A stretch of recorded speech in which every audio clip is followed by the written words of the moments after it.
Salut à toi. Alors pour tout te dire, je me suis tapé les 163 pages du rapport de The Block, plusieurs fois en plus.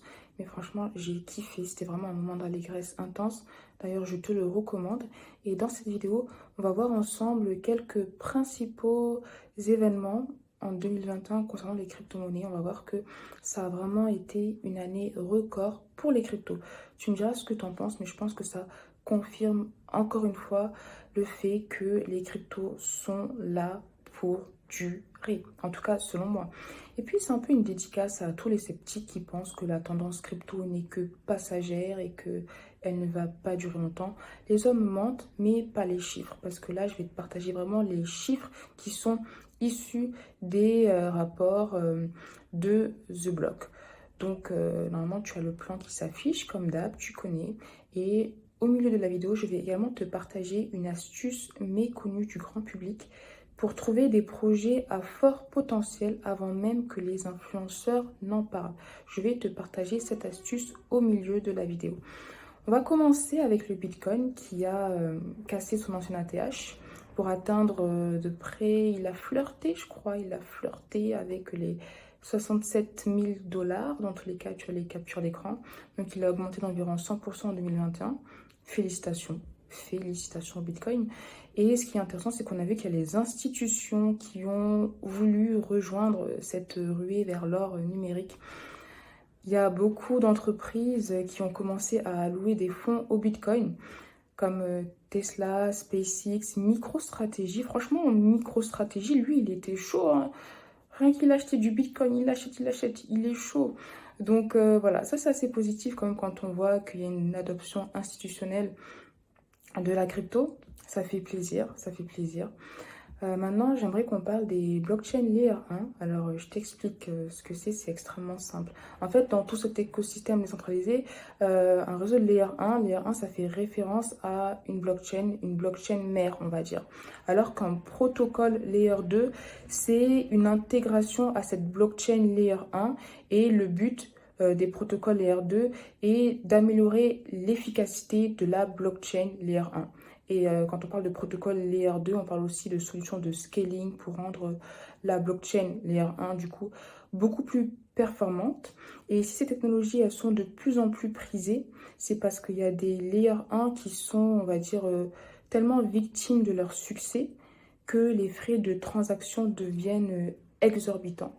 Et là, je parle bien sûr, je pense bien sûr à Ethereum. Bon, là, je vais te dire un truc secret. Ça va, moi, il n'y a personne autour de moi. Vérifie bien qu'il n'y ait personne autour de toi parce que ça reste entre nous. Mais franchement, c'est parfois on dirait, mais c'est du manque de respect. T'imagines payer 100 $ de frais pour déposer 50 euros? C'est irrespectable, franchement. Bon sang de bonsoir, en fait. Ça fait mal, tu vois, ça blesse, c'est extrêmement blessant. Et c'est pour ça qu'il y a ces protocoles Layer 2. On appelle aussi ça des solutions de roll-up. Donc, tu as Optimistic Rollup et ZK Rollup ou Zero Knowledge Rollup. Mais retiens juste que les roll-up sont des solutions qui servent à améliorer l'efficacité de la blockchain, notamment à réduire les frais de transaction. Dans tous les cas, tu peux Dior, bien sûr. Mais ces solutions de roll-up, elles ont connu une croissance significative en 2021. Je t'en partage quelques-unes. Il y a Arbitrum, il y a Optimism, Loopring, il y a ZK-Sync. Ce qui est intéressant avec ZK-Sync, c'est que sur Twitter, ils sont suivis par Vitalik Buterin, qui n'est personne d'autre que le fondateur d'Ethereum. Et ils n'ont pas encore sorti leur token. Donc voilà, je dis ça comme ça peut être un projet à Dior et à suivre, hein. En tout cas, Vitalik Buterin suit le projet, donc perso, je vais suivre et puis voilà. Tu fais ce que tu veux de cette information. Et maintenant, au-delà des solutions de Layer 2, il y a aussi des autres alternatives sur la blockchain, c'est se diriger vers d'autres blockchains de Layer 1. Et c'est également une des belles réussites 2021 qui est le succès des différentes blockchains de Layer 1. Je pense à Solana, Avalanche, Terra, Polygon avec son Matic. Ce qui est aussi intéressant, c'est qu'il y a des entreprises qui ont également augmenté leur investissement sur ces écosystèmes de Layer 1. C'est encore un point rassurant. Un autre point extrêmement important qui est amené à se développer en 2022, c'est l'émergence des cross-bridges. En fait, ce sont des ponts en fait, qui permettent le transfert des tokens de smart contracts entre plusieurs blockchains différentes. Donc, ça crée des ponts et des connexions entre les différentes blockchains. Et parmi elles, il y a le pont de Binance qui est numéro 1 avec une TVL de plus de 10 milliards de dollars. Donc, ça reflète également la puissance de la BSC, la Binance Smart Chain. Et petite parenthèse, la TVL, en fait, c'est la Total Value Locked. Donc, la valeur totale bloquée, c'est tout simplement la somme des actifs déposés dans un protocole de finance décentralisé. C'est aussi une manière d'évaluer la santé d'un protocole ou d'une blockchain parce que plus la TVL est grande, mieux c'est. Par exemple, toi, quand tu décides de déposer de la crypto sur un protocole pour la stacker, tu contribues à l'évolution de la TVL, tout simplement. Et dans les bridges, dans les solutions cross-bridge, j'y arrive, il y a aussi Ronin, je crois, le bridge qui est relié à Axie Infinity, qui a bien pumpé, donc voilà, ça c'est intéressant. Si on reparle des crypto-monnaies, il y a aussi des crypto-monnaies stars. Pour le coup, ce sont des mêmes coins, le Dogecoin et le Shiba Inu, qui ont augmenté respectivement de 4000 et 63 200, non, 63 200 000% respectivement. C'est ouf en fait, c'est impressionnant. Et d'ailleurs, Dogecoin, ils ont récemment dévoilé leur roadmap après 8 ans. Donc en 2022, je pense qu'il va y avoir aussi beaucoup de choses concernant le Dogecoin et le Shiba Inu. On suit ça de très près. Un autre point intéressant, c'est que l'offre du stablecoin, elle a augmenté. Donc, on voit qu'il y a un intérêt autour de ça, que les personnes achètent du stablecoin et s'intéressent de plus en plus aux cryptos. Donc, ça fait plaisir. Là, on va parler d'un point qui est vraiment important, que j'apprécie énormément. C'est qu'il y a des niveaux historiques de capital risque qui ont été alloués aux entreprises crypto. À peu près 25 milliards de dollars de fonds qui ont été alloués à plus de 1700 deals de crypto blockchain en 2021. Donc c'est vraiment impressionnant. Et tu vois la différence entre 2020 et 2021. En 2021, il y a vraiment eu quelque chose qui s'est passé, tu vois.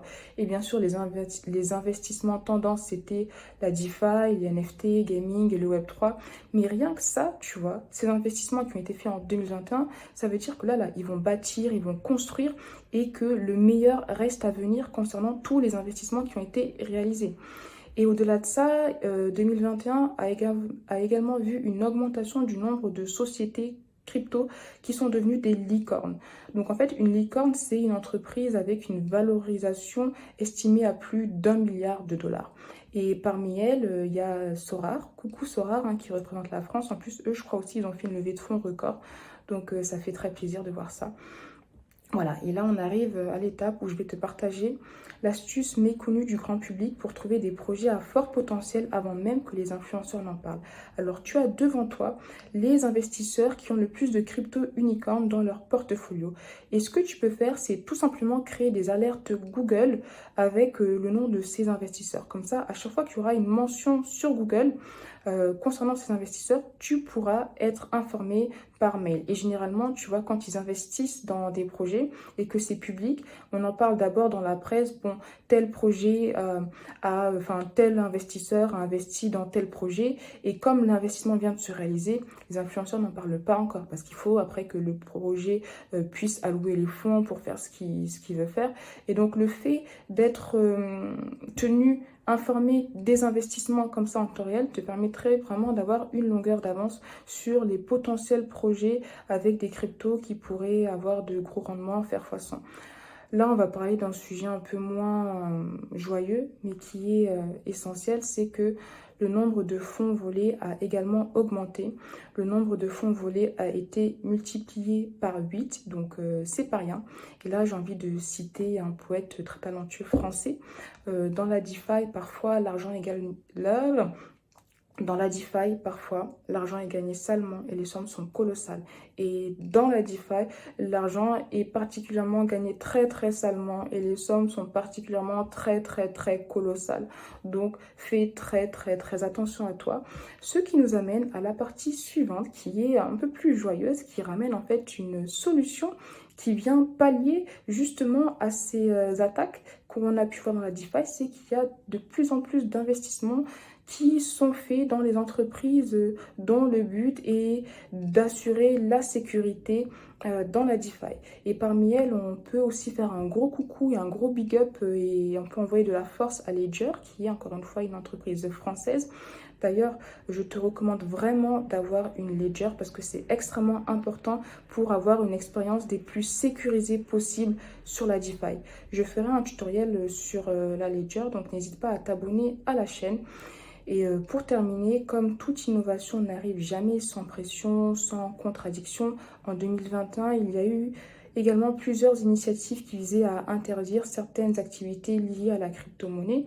Mais, la bonne nouvelle, c'est que le gouvernement a quand même compris. Les gouvernements, les institutions financières, même si au début elles étaient réticentes, elles voulaient interdire, on voit qu'elles sont de plus en plus vers une acceptation de la DeFi et vers une régulation dans le but de pouvoir avancer ensemble main dans la main.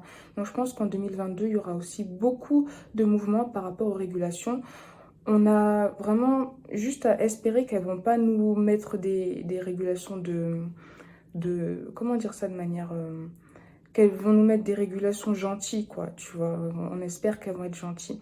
On va voir ça. N'hésite pas à me dire ce que tu en penses. Merci infiniment d'avoir écouté cette vidéo jusqu'à la fin. Pense à récupérer ton CryptoKit pour rejoindre le canal Telegram extrêmement secret.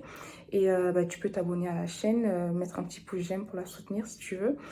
Et si tu veux, on peut aussi discuter sur Instagram. Mon compte, c'est Diane Almaz. Et pour terminer, si tu veux travailler avec mon agence de marketing digital, tu peux envoyer un mail à crypto@almaz.com. Merci encore une fois infiniment pour ton temps. Pense à Dior. Et je te dis à très, très, très, très, très, très vite.